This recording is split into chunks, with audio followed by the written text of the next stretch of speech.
During an investigation into a bizarre ghost, a group of young detectives are attacked by a dog possessed by an entity and must eliminate Scooby to save their friends.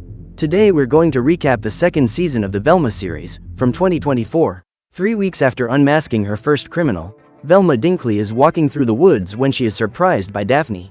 After the scare, the two friends walk together to a party and, in the middle of their journey, come across the body of Sheriff Cogburn. In past events, Victoria Jones, Fred's mother, was discovered as a serial criminal and ended up dying trying to eliminate the young detectives who unmasked her. However, now that the sheriff is eliminated, Velma suggests that the police open the woman's grave to check if she really has perished. However, the police refuse to do this and Fred is convinced that the ghost of Norval's grandmother has struck again. The young man refuses to believe that his mother was a criminal and claims that she was possessed by the ghost when she committed all those crimes. Now that Victoria is eliminated, Fred believes that the ghost of Norval's grandmother continues to attack the townsfolk and Sheriff Cogburn was just another victim. Just then, Amber approaches Velma and introduces herself as the newest resident of the town, having just moved in with her mother. When she hears that a ghost is involved in the crimes, the young woman who identifies herself as a witch offers to help, but Velma goes after her friend Norval, as she doesn't believe that supernatural creatures are involved in the case. However, while texting the young man, Velma sees her biology professor leaving his house and sees the opportunity to get an internship in the criminology lab. However, the conversation with Professor Swending doesn't go as planned and Velma decides to leave so as not to show her nervousness. Meanwhile, Norval is holed up in his room trying to stay calm, as he knows he was the main culprit behind Victoria's death and is being consumed by guilt. Ever since the woman perished, he has been tormented by his own mind and eating is the only way to stop the hallucinations.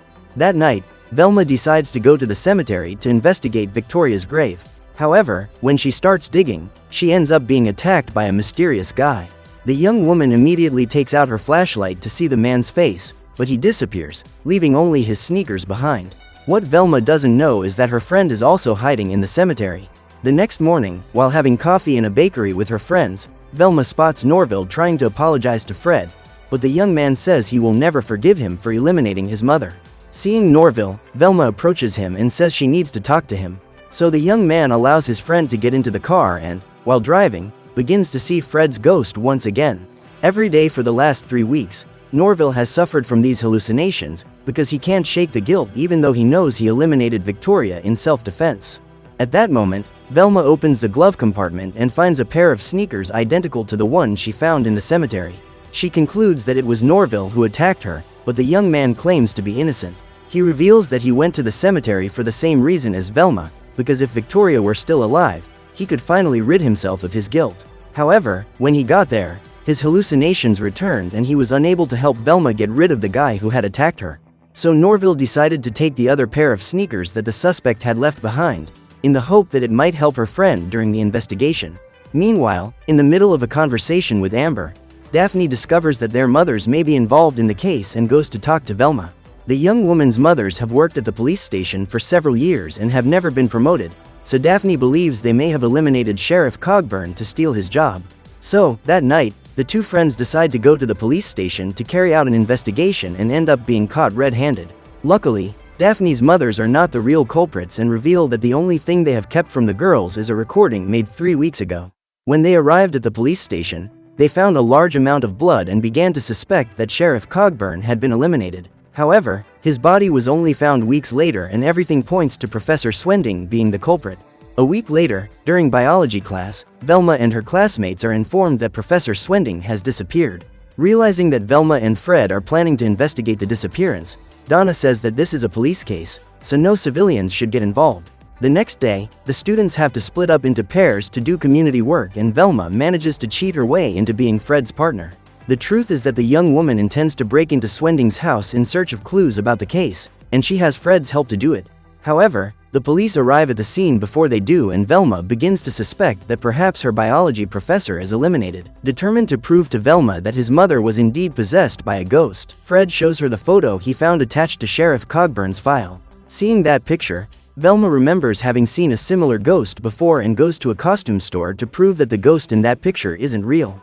After hacking into the store's computer, the girl discovers that Norval was the last person to rent that costume and decides to confront him. When he sees Fred entering his room and accusing him of eliminating the sheriff, Norville starts hallucinating again and feels as if he is being attacked by Victoria's ghost. However, when he eats a potato chip, his hallucination passes and he manages to regain consciousness. After calming down, the young man reveals that he went to the police station to steal his grandmother's diaries and claims that he has nothing to do with Cogburn's death. Upon hearing this explanation, Velma decides to leave, as she believes in her friend's innocence even though Fred is convinced that Norville is guilty. Meanwhile, Daphne and Amber have been assigned to do community work in the hospital morgue and, while greasing the drawer doors, they find the bodies of Cogburn and Swending. Minutes later, Velma and Fred arrive at the hospital and Daphne shows them the photos of the missing bodies. However, the identity of the criminal remains a mystery. That week, the school science fair is taking place and, for the first time in her life, Velma refuses to take part. Despite her mother's encouragement to invest in a career as a scientist, what the teenager really wants to become is a great detective. On the other hand, Norville is developing an ingenious project. The young man is using his grandmother's diary entries to identify the area of her brain responsible for creating the hallucinations. Desperate to get rid of his delusions, the young man puts all his energy into finding a way to stop the hallucinations and enters his research in the school science fair.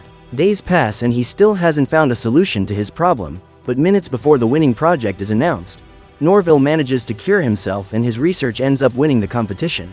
The problem is that, in order to neutralize his hallucinations, the young man began to suffer from a severe side effect that removed all his brain's ability to feel empathy, turning him into a rude and heartless person. Thanks to Norville's bad behavior and rude answers to the principal, both he and his friends receive a bad punishment and are forced to spend the whole Saturday at school. When everyone is gathered in the library, the principal tells them that they won't be able to return home until they've resolved their teenage dramas. While waiting for his detention to end, Norville suffers yet another hallucination and realizes that his problem hasn't really been cured. On the other hand, it also means that his capacity for empathy has returned, which makes his friends relieved. At that moment, Amber says that Norville isn't hallucinating. The truth is that he's being haunted by Victoria's ghost. The young woman then says that the only way to solve this problem is through an invocation session. Sensing Norville's desperation, the other students agreed to take part in the session to try to help him. However, the truth is that Velma intends to use this opportunity to prove to her friends that the spirit world doesn't exist and to prove her theory that Amber is a fake. However, when the students arrange themselves around a circle and hold hands, something dark happens and a powerful energy begins to manifest itself. During the windstorm, Velma spots a shadow and attacks it. At that moment, she discovers that Amber was hiding in the darkness and everyone realizes that she was pretending to be a ghost. Despite Velma showing exactly what Amber did to stage the spirit manifestation, Daphne continues to support her friend and says that Amber would never cheat to prove that spirits exist. That afternoon, the students are released from detention and leave school with even more disagreements than when they arrived.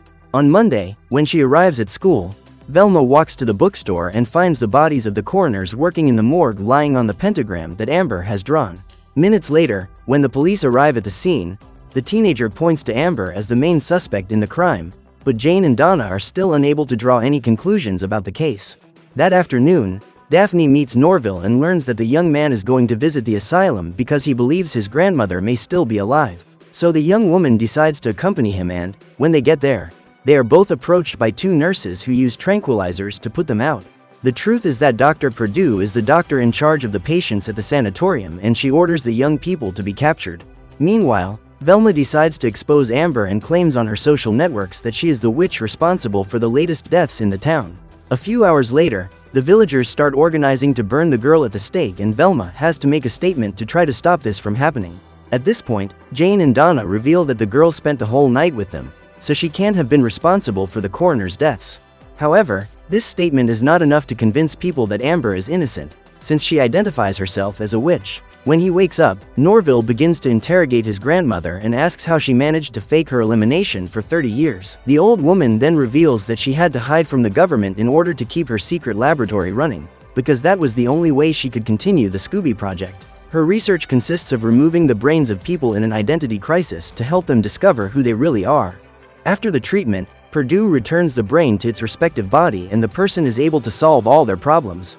When Amber is about to be burned at the stake, Velma denies all the information she has posted on social media and claims it is false. Feeling cheated, the citizens decide to free Amber, but they take all their hatred out on Velma. When she tries to save her daughter, Dia also ends up being tied up, so Velma decides to use social media to spread fake news. In this way, she manages to get the people who arrested her to give up burning her. Meanwhile, in the lab, Dr. Perdue reveals that 3 of her patients have had their bodies stolen and their brains have ended up in Norval's school. The problem is that if the solution inside the flask is not changed regularly, the brains will eventually perish. In an attempt to save Lola, Krista and Brenda, Daphne suggests swapping bodies with the scientists so that she can infiltrate the school laboratory. As the old woman is being hunted by the government, she needs to use someone else's body to get out of the asylum and, in the meantime, Daphne goes through the procedure to resolve her identity crisis. When she discovers that Norval's grandmother's brain is in her best friend's body, Velma decides to help them get glutamine to save the brains. To do this, she needs to convince her father to help her join the army, and Fred decides to accompany her to find out what Velma is up to this time. While the colonel introduces the girl to the whole barracks, Velma steals his badge and manages to find a secret room. Just then, she and Fred hear the colonel's voice and have to flee to avoid being caught. On the way, the pair end up being surrounded by trained dogs, but the animals are frightened by the explosion of some missiles and the teenagers hide in a warehouse. Looking through the air vent in the room, they discover that Dr. Perdue's project has been reactivated and 3 people have already been eliminated during the research. After being captured by the military, Velma reveals that she won't make it back in time with the glutamine, and Perdue reveals that she still has enough of the substance to save the brains. The truth is that the doctor lied about not having any glutamine in order to manipulate Velma into convincing her father to take her to the military base, so that the girl could find out if the Scooby project had been reactivated. However, after obtaining this information, Velma and Fred were caught red-handed and had to perform community service to avoid being arrested. When she finally returns to school, Velma discovers that she has been used and Dr. Perdue asks for forgiveness for lying to her. The woman then hands over the reagents so that Velma can prepare the solution that will save the brains, while Perdue takes the opportunity to have some fun with Daphne's body before returning it. After saving the brains of Lola, Krista and Brenda, who were about to wither away, the young woman accompanies Norval and her grandmother back to the asylum, but Perdue is informed that Daphne's brain has disappeared. In an attempt to prevent Velma from discovering the truth, the scientist says she will carry out the brain swap and promises to let the girl know as soon as Daphne is well enough to return home. While Perdue and her staff are searching, Daphne's brain, which was stolen by a bunch of cockroaches, is lost in the sewer. Thanks to Fred, the police get a recording of the criminal who is attacking the town's residents, so the women are forced to hide in the mines for 48 hours during the investigation. Despite being trapped in a cave, Velma takes the opportunity to investigate all the residents, as one of them must be the culprit. Suddenly, Amanda, the young detective's half-sister, is captured and Sophie follows her baby's cries to try and find her. Immediately, Dia and Velma go after her and find Amanda, who is at the bottom of a cliff. Then Jane and Donna show up and manage to rescue the girl. However, the criminal has still not been found. Meanwhile, in the laboratory, Daphne manages to return to her body, having convinced the cockroaches to give her brain back to Dr. Perdue. At that moment, Norval appears and introduces his grandmother to Fred, because he knows that this is the only way to convince him that Victoria wasn't possessed by any ghosts when she committed those crimes. When he discovers the truth about his mother, the young man starts to cry because he can't accept the fact that she was a criminal. With the help of the women who are trapped in the mine, Velma manages to gather the information she needs to discover the identity of the real person responsible for the crimes and realizes that her father may be involved. When questioned, Amon refuses to give information about the disappearances and ends up being sentenced to house arrest. The following week, Velma and her classmates get together in the school bus to go on a trip, which will be guided by Daphne's moms. During the journey, Velma decides to go to the toilet and discovers that her father has escaped from house arrest. The man reveals that he stole information from Colonel Don's laptop that morning and asks his daughter to help him print it out. Noticing that her friend is acting strangely, Daphne approaches her to ask what has happened and discovers that Velma is covering up for her father. At this point, the trio break into the computer room to access the computers and, while Amon tries to print the documents, Velma asks her father to tell her everything he knows about the criminals. The man then reveals that Professor Swending, the coroners and Sheriff Cogburn were secretly working on the Scooby project. There is evidence that they had a disagreement with one of their co-workers, after which the 5 of them were eliminated. Now that he has managed to steal the files from Don's computer, Amon intends to comb through them to find the identity of the possible criminal. Suddenly, Sergeant Don appears, having discovered that Amon has escaped from his house arrest. However, the man manages to escape and runs back to the bus with Velma and her friends. Being chased, Amon drives aimlessly through the city, putting the lives of the teenagers at risk. In the end, however, he is cornered by Don and has no choice but to pull the bus over. At this point, the soldier says that he only wants Amon's good and asks the man to come home with him, promising that he won't tell his superiors about the escape. When confronted by Velma, Don reveals that, after Dr. Perdue was committed to the mental hospital, the Scooby Project changed its focus and began sending undercover agents to observe the city's young meddlers. Suddenly, an agent codenamed Uncle Scooby appeared and helped Professor Swending's team create a super soldier to infiltrate groups of meddling youngsters. However, it wasn't long before the team discovered that this was a bad idea, as the super soldier turned against his own creators. After the elimination of the other team members, Don decided to keep Amon under house arrest to ensure his safety. Later, when the students are returning home, the school bus is attacked by the super soldier and the youngsters have an accident. Although everyone survives, Velma ends up disappearing and Daphne tries to find out who captured her. When she wakes up, the young detective realizes that she is trapped in a cage hidden inside a cave and, soon after, Scooby-Loo appears to introduce himself. When the young woman goes missing, both the police and the military decide to join forces to look for her, but Norville and his friends decide to carry out an investigation on their own. When she discovers that the evil super soldier is a talking dog, Velma is surprised, but Lou says that he is not responsible for the crimes. The truth is that the robot dog has captured Velma so that she can help him find the man who is trying to frame him. To prove his innocence, Lou decides to free Velma and the young girl immediately runs off into the forest. However, she can't get very far, so she decides to stay and listen to the dog's story. Lou then reveals that it was Uncle Scooby who suggested that the scientists create him, as a talking dog would be the perfect soldier to infiltrate a group of young people. However, Don never liked him and created a petition to get rid of the robot, but all his colleagues refused to sign the document. So the colonel decided to eliminate them and framed Lou for all the deaths. After hearing this story, Velma decides to help the dog unmask Don and goes to meet her friends. The young woman pretends to be injured, but after examining her, Don asks how she escaped from the criminals' clutches. However, Velma claims that she wasn't captured, she just got lost while walking through the forest after the accident. After being released from interrogation, Velma introduces her new friend to Daphne while the rest of the team goes to Dr. Perdue's lab to check if Victoria has really turned into a ghost to terrorize Norville. Then, when the scientist turns on her device, Victoria appears and Norville realizes he wasn't going crazy. At that moment, the woman's spirit tries to possess Amber, but the girl manages to expel it from her body. Victoria then decides to invade her own son's body. Meanwhile, Velma thinks up a plan to isolate Don and make him confess to being the culprit for all the deaths that have occurred in recent weeks. However, before the girl has a chance to be alone with him, Scooby-Loo appears and attacks the colonel. This time, when questioned by the young woman, the dog reveals that he is actually the criminal, so Daphne orders the women who work in the bar to use vacuum cleaners to trap him. When he realizes that his mother is trying to steal his body, Fred decides to confront her and fights her to defend himself. During the battle, the young man reveals that he always hated Victoria because she was a terrible mother. When she hears this, the woman decides to leave him alone and says that she is ready to leave, because now Fred has become a real man. At that moment, Victoria is pulled into hell and everyone is paralyzed with fear as they watch her go. After Scooby-Loo's arrest, Dr. Perdue begins the procedure to transfer his brain into a girl's body. That night, while she is sleeping, Velma receives a visit from Uncle Scooby and the man orders her to stop looking for him. Soon after, he disappears and, even after her family is threatened by that freak, Velma decides to continue her investigations. To do this, she needs to go to Perdue's laboratory to swap brains with Daphne. That way, the teen detective can continue investigating Uncle Scooby without him finding out. That afternoon, Norville goes to visit his grandmother and takes Lola's brain with him.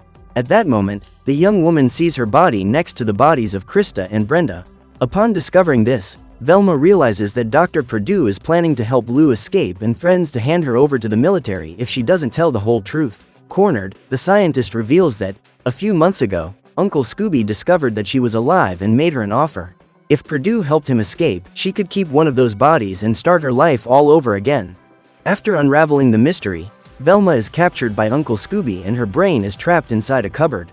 Luckily, Daphne finds her and manages to dispose of their bodies in time. Quickly, the detective goes after Uncle Scooby and, with Amber's help, manages to capture him. Upon removing the suspect's mask, Velma discovers that it was her stepmother who was behind all those crimes. The truth is that Sophie worked on the Scooby project, but because she was a woman, her ideas were never taken seriously. So she decided to wear a costume to hide and, since everyone believed she was a man, they started calling her Uncle Scooby.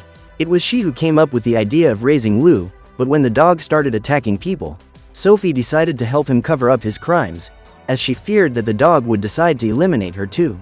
To prevent her family from being attacked, the woman hatched a plan to flee with Lou, but Perdue changed her mind about helping them and decided to return the girls' bodies. When he realizes he has been betrayed, the dog revolts and starts eliminating everyone he comes across. Just then, Don appears in a helicopter to rescue his friends, but Velma decides to stay behind and tries to destroy the robot. However, Lou manages to knock her off the balcony and, just as he is about to eliminate Daphne, he ends up being hit by a missile. With the impact of the explosion, the aircraft ends up crashing, but everyone manages to survive, including Scooby-Loo. However, when the dog runs into Daphne, Velma manages to possess it and finally eliminates the criminal once and for all. The only problem is that, in order to do this, the girl had to perish and now her only option is to live as a ghost. Just as the young detective is giving up hope of being resurrected, Amber appears with her book of magic and says that Velma can be brought back, but she'll have to wait until Halloween. So what did you think of this series? Leave it in the comments below. And if you liked the video, like and subscribe for more series recaps. See you next time.